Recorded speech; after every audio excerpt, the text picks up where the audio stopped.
Do you guys know what reading is all about? Mood reading. And that is exactly what I plan on doing this week. If we've been following along with my reading the past few months, we would all know that it has went like this and then did this, and it's slowly going up. And the way that you do that is reading what you want. I'm going to mood read from each genre that I'm feeling. We're gonna have a little bit of fantasy, gonna have a little bit of fiction, gonna have a little bit of romance. Now, I do want to say I was heavily inspired by the genres for today's video for my mood reads from the cases that I just got from Burga, who is the kind sponsor of today's video. But you guys know I have talked about Burga multiple times on this channel, and I wear them literally all of the time. And I really want to highlight their new Alice collection, which is for the book lovers out there. They have iPad cases, Kindle cases, which are literally so adorable, phone cases, laptop cases. These cases heavily inspired my fantasy read for today's video. I mean, when you look at these, they just look so storybook, storytale-esque. These two cases that I have are actually the tough cases. They are a little bit more of a slim design,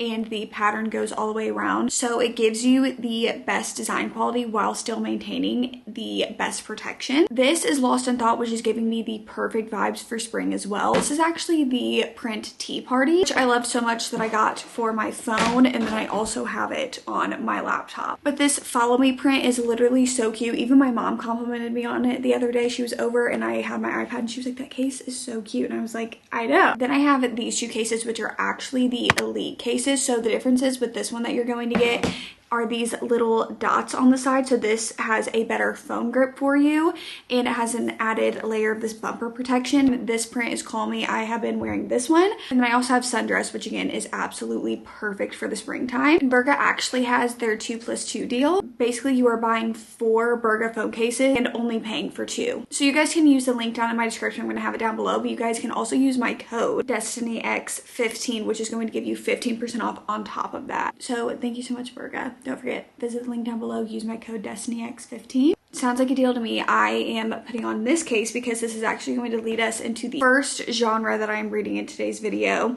which is inspired by the cases and how I have picked 3 genres based off of them. Let's talk about the books that I'm reading in today's video. Starting off strong, we have our fantasy pick, and I decided to go with The Rose Bargain because I've been hearing so many people talk about this book, and I saw the author's TikTok and she said that basically Ivy by Taylor Swift was a huge inspiration for this one, so definitely need to go pick that up. Then I also have my romance pick, which is You Between the Lines. This one is a romance I have just been seeing so much on, and the cover has flowers. It was giving me a spring vibe. And we also have Deep Cuts because again, this is a book that I've been seeing so much talk about that I was very, very excited to pick up. Let's start mood reading.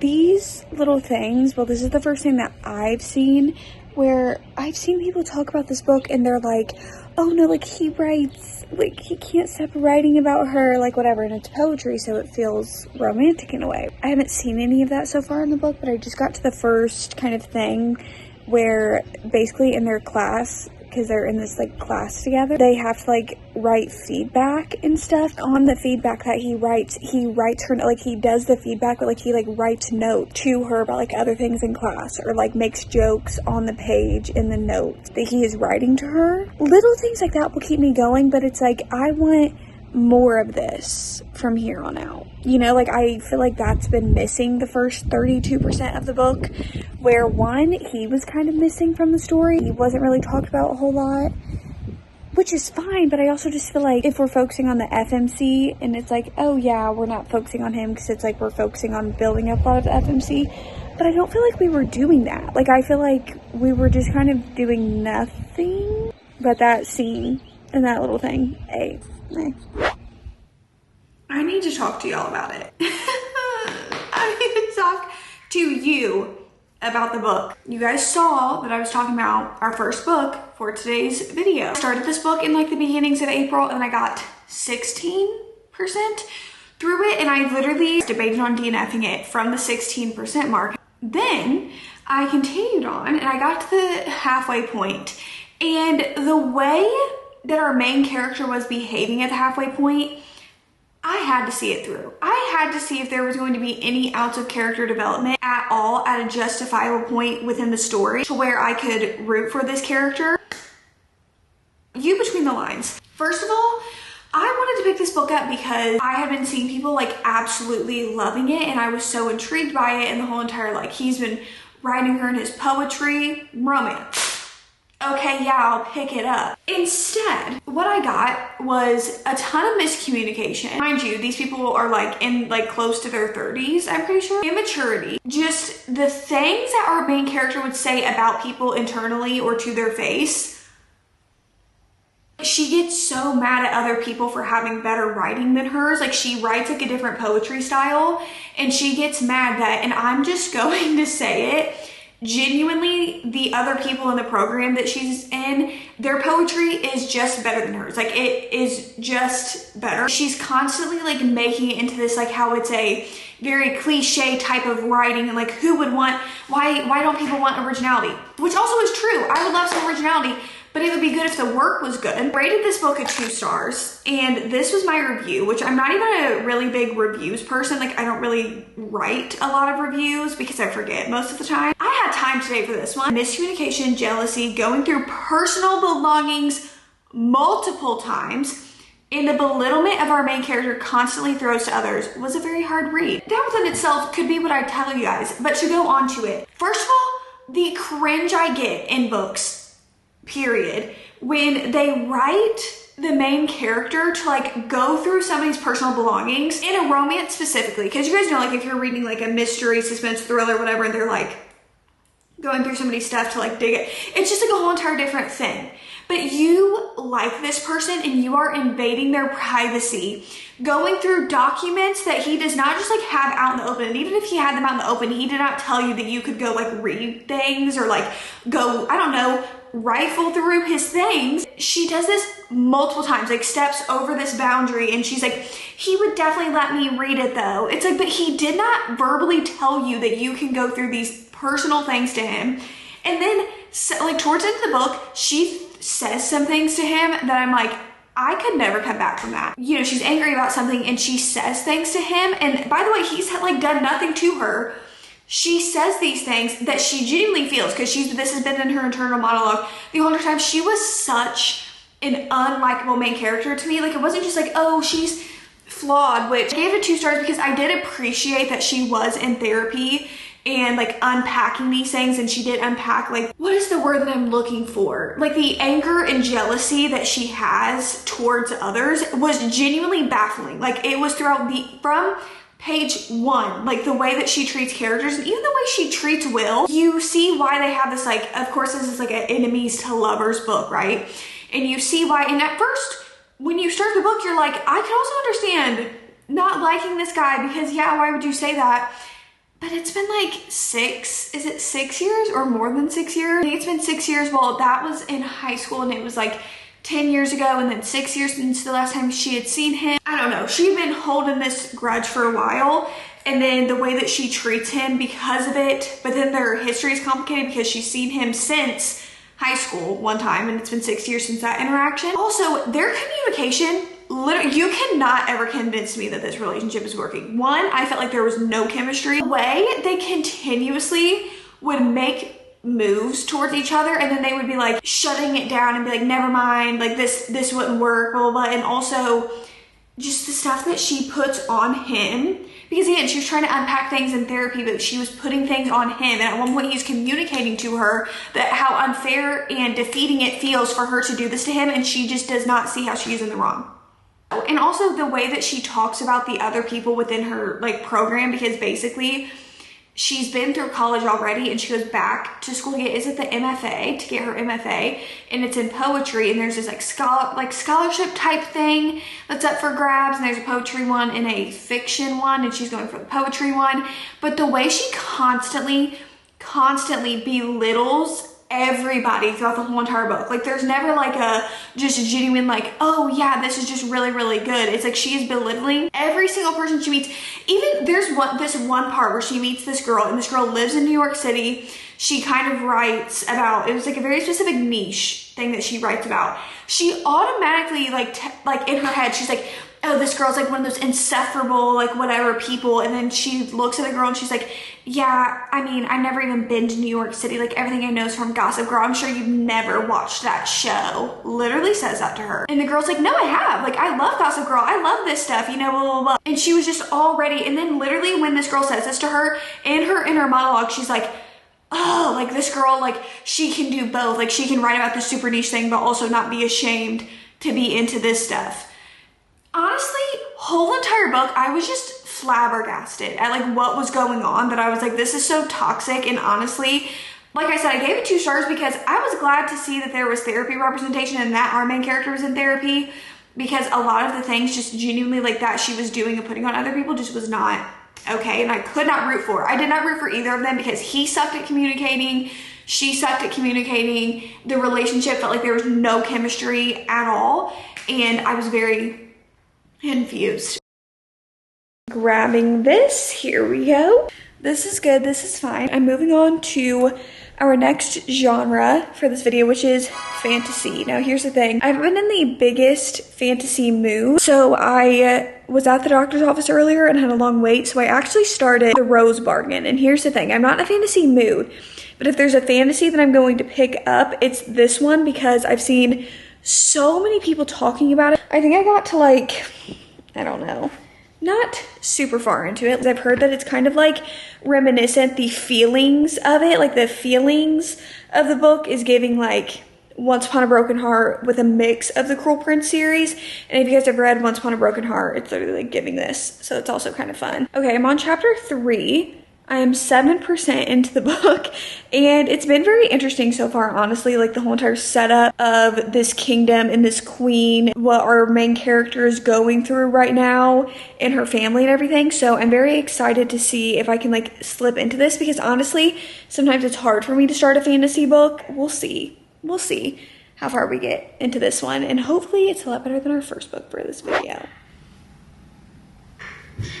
Hello there. I have reading updates for you. I got to the halfway point in The Rose Bargain yesterday, and I just have to say, I don't know why I started it like that, because I don't have like a big opinion on it actually. I'm enjoying it. It is a very, I want to use the word tangible, and what I mean by that is it is a very easy book world to be in. Now this book is young adult, because I looked it up to see if Barnes & Noble had it, because I wanted to go pick up a few physical copies, not of The Rose Bargain, but there's like some books that I've read that I wanted to get the physical copies of, and it says it's young adult. So I'm going with that information. That is relevant because I have talked about how I feel like I can't really read young adult books anymore, at least like romances. Like I definitely could not pick up a young adult romance. Young adult fantasy is completely different for me because one, I feel like the world that you go into so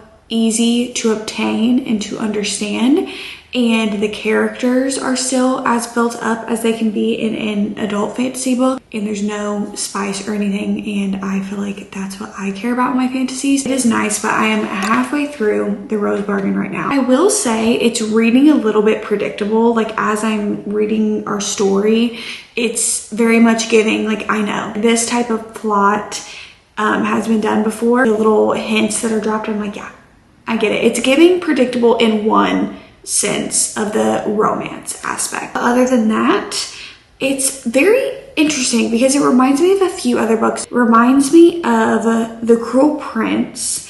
And the reasoning that I'm saying The Cruel Prince is because of, in The Cruel Prince, there is like the human world versus like the fae world, and we kind of have that aspect in this book. It's reminding me of The Selection. If nobody's read The Selection, it was like a dystopian series where like, I forget however many girls go into competition to marry the prince. Also, it's kind of giving The Grace Year, if anybody's read The Grace Year, because basically like the group of girls at, is it 16? Is it 16? I'm forgetting the age. They have to go out into the woods for their grace year, and they like go through all of these things out in the woods. Completely unrelated, but from what I've seen, if you like Yellow Jackets, I think you'd like The Grace Year. It's reminding me of that because of these like trials that the queen is putting them through in The Rose Bargain. It's kind of like giving me flashbacks of the dynamic and kind of things that happened in The Grace Year. So it's been reminding me of those books. It's been a very enjoyable read. I honestly didn't even realize that I got to the halfway point, so that's always a good sign. There's still a lot of like unanswered questions, and I heard there's at least, I know of another book coming out. I don't know at this point when I'm filming like how many books are going to be in the series. Imagine this book going past a duology, if I'm going to be completely honest with you guys, from what I have read so far, because we're not even like, we're in this world, but we haven't gotten any like politics of it yet. Like we haven't spoke of like a cause to fight for that would prolong the book series yet. I don't know if that's making any sense. Hopefully, you know, that becomes more crystal clear. Cheers. I'm going to continue reading this today and hopefully have a good rating for it because I am enjoying it. Oh, that's what I was going to do. I was going to read you guys some of my favorite quotes because I really do enjoy the writing in this book. I feel like it's done so well. It's like not caught me off guard, but I meant like some of the quotes that have happened in it. I was like, wow, these are really, really good. Just like random quotes that stuck out to me, and it's out of context, so it may be like, why? It's like this that we are delivered to her, like flowers in a bouquet, waiting to be pressed between the same pages, beautiful at the cost of being fragile and stuck forever. I'm sorry, I whispered through time for all the things you didn't get to be. Okay. You are not your sister's keeper, but who am I if not a sister? And what does that mean if not this? I remember everything. I remember everything so much. I am being crushed under the weight of it all. If I weren't so horribly defined by everything I'd ever loved and lost, maybe I could be the kind of person who moved through life easily. I'm only 18, but I'm beginning to understand what my mother meant when she said remembering is heavy. It lasts so long. Okay. I'm sad I can't give her the juicy gossip she wants, and I refuse to trouble her with my fears. That's the thing about having a mother who remembers everything. I have to be careful about what I give her to worry about. Lastly, Lydia and I, always two sides of the same coin. Her hurt is spilled out onto the floor, messy in a way that demands it to be witnessed. Mine shoved so deep down, my steps are heavier with the weight of it. Oh, okay. Those quotes, they hit. Like the writing in this book is really good, but I will say I'm not feeling very like emotionally connected because it's also like there's a romance in this book. I'm not feeling emotionally connected one way or the other. I will say that.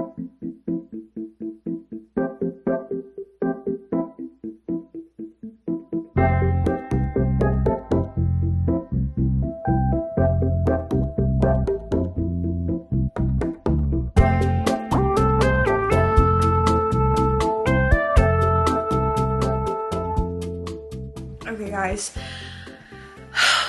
I just finished The Rose Bargain and I genuinely had to like take a moment. Let's talk about a new high for me. The Rose Bargain. In the middle, immediately after finishing the book, I knew that I was going to be rating it a 4 stars because I did really enjoy the whole entire experience of reading it. It really depended on what the last half of the book was going to do, on whether it was going to be like a 3, 3.5 to a 4 star. It was definitely locked in at a 3 stars, but I feel like that first 50% of the book is honestly not confusing, as in like I can't understand what's going on, but I feel like if I'm being honest, it was a little bit all over the place. Things were kind of messy. Like it didn't really make any sense as to where we were going, but not in like a, ooh, falling down the rabbit hole way. It was more of a like, I don't know, you know, like it just feels a little messy. I will say the last half of this book, I did not know what was going to happen next. Everything kept unraveling and I was just on the edge of my seat the entire time. As you guys saw, I filmed myself reading the last like 20% or so around there of this book, and I just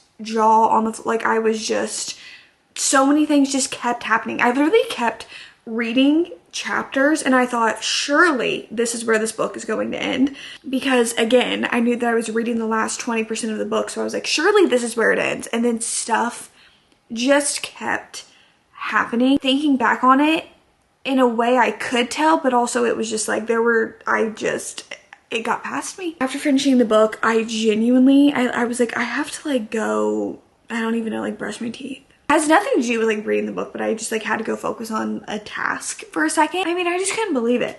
Like I was just sitting there and I was like, needless to say, I cannot wait for the second book. I feel like the writing was good. There are a lot of quotes that I annotated in the book of just genuine interactions between the other girls 2, the sister relationship was really interesting, and also the romance was very, very interesting in that kind of plot. That also caught me off guard because I was over here at some points and I was like, and then I was like, wait a minute. Needless to say, I loved it. And this is the first fantasy that I feel like I've read in a while that I really, really loved. So shout out to the Rose Bargain. I've been seeing people really love this book, and I was, you know, obviously I'm very weary when I go into books and I'm starting to see people like talk about and really, really love. But this one,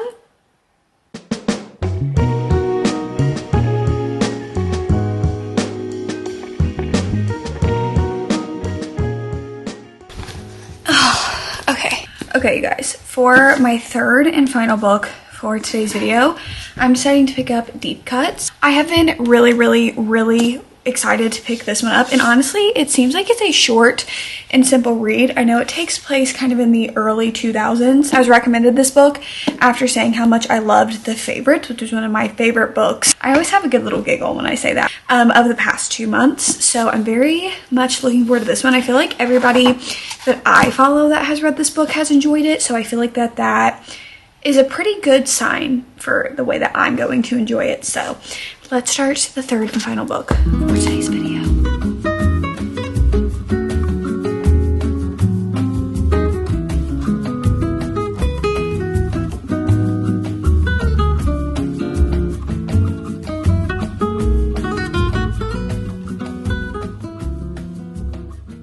Hello guys, for a little reading update. It feels like I'm kind of like filling in the nightly news.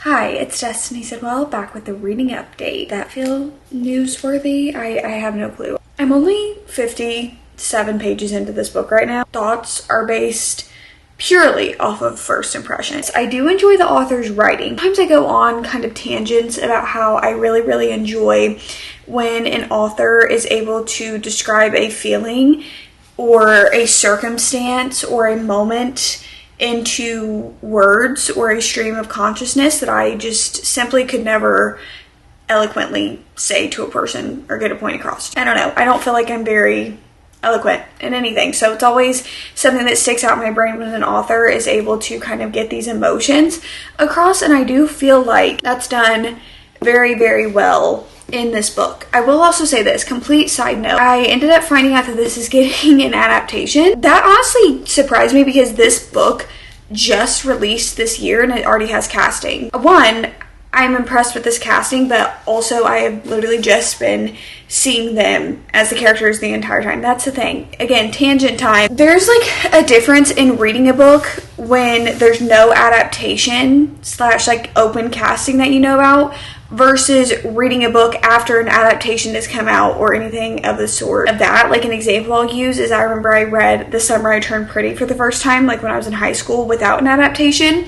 But then I remember rereading the books, and then now, even if I reread them, I would never be able to see anyone that is not the people who play them in the TV show. I am only 57 pages in, and I have picked up my phone multiple times throughout the 57 pages, and it's not been very good at being an escapism read for me. And I don't particularly like, I thought I would really love this one because honestly I do love music. Sometimes when I read books, it really scratches an itch in my brain because I so deeply crave the type of conversations that like these people are having, also specifically around music. I find those conversations so interesting, but like nobody else in my life really cares about those topics. I just haven't been enjoying it. Our female main character is from Indiana, and whenever that pops up in a book, why does it literally just surprise me and I like can't get past it? But we like keep talking about Indiana, like we keep bringing it up, and I'm like, we're just such a random state to read about, honestly. There is a passage though that really struck me because honestly our female main character, I feel like she's very layered because she has this like thing that she's very passionate about, yet there's a lot of imposter syndrome within it. Like even though she is very passionate, and when you hear her have these streams of consciousness, it seems that she is very aware of like what she likes, but this like imposter syndrome makes her second guess everything, and she's very much an overthinker. Like she talks about how she plays over conversations, and sometimes she just can't help but say what she's thinking, but then it haunts her at night. she's like, you can tell, one, she's very intelligent, and then two, within what she's passionate about, she obviously like knows what she's talking about, knows what she's doing, but she doesn't see that, at least where we're at within the story right now. But also her upbringing is a little you know, again, deep layered, because, you know, she didn't really like get along with people in school. She was very isolated, so she kind of also has isolated herself a little bit, and, you know, kind of coming across these people as what you would call friends for the first time. They're talking about like happiness and what happiness is. And she said, honestly, I think happiness and fun are kind of the same thing at this point in my life. Joe looked betrayed. How can you say that? Because having fun is new to me. You guys wouldn't understand. You've been having fun your whole lives. Then we kind of go into the stream of consciousness, where she says, this was embarrassing to say out loud, but neither of them reacted. I hadn't told them certain things about myself, and they seemed to have filled in these blank spaces with lighter brushstrokes. I'd lived in the dorms, but they didn't know I'd been spectacularly unsuited to communal living and a high-functioning depression before finding my way to Megan. They knew she and I were close, but they didn't know our relationship had always felt a bit stiff, like a pair of jeans you can't wait to take off when you get home. They didn't know they were the best friends I'd ever had. How can you tell that to people you'd only known a few months without sounding pathetic? And for some reason, that specific one made me stop in my tracks, because I was like, there is something about also like meeting people when you're a little bit older that sometimes like it's embarrassing to admit things like that. Like, it's very relatable, because it's like, I like being in that exact position before. I can also just kind of like understand where this character is coming from. And again, it points back to what I started this clip saying, which is when an author is able to put feelings, emotions, circumstances, everything like that into like a stream of consciousness, or words that really cut deep and are just relatable. So anyway, that's my feelings on the book so far. I've decided to DNF this probably about a little over halfway through the book. It is not for me. I really enjoyed our conversations around music, and like there were multiple times I would look up and listen to songs if I didn't know them, because I feel like that it was just so atmospheric to listen to that and to kind of understand what they're dissecting. However, if we weren't talking about the music aspect, I was so painfully bored, because I feel like the relationship or even friendships were just so surface level, confusing, and just not for me. And here's the thing, I love coming of age stories. I love stories about people in their 20s just kind of trying to figure out life. Like, I have a lot of books that I just love that have done that, but this one just was not for me. And I literally even said in the last clip that you guys just saw that I really enjoy this author's writing. I feel like there's a lot of lines in here, like they have some really good quotes and just lines that really like give you a second. It was always more about like how I was talking about certain topics and subjects, and it was never about like the story itself. So I'm DNFing this one. It just was not interesting at all to me. And I feel like from the start, I feel like from like the third chapter, I felt myself being disinterested in it. And then it just kind of got worse as the book went on, and I have absolutely zero inclination to even know what happens to these characters or anything of the sort, really. I don't feel like I'm missing out on anything, so I am going to DNF because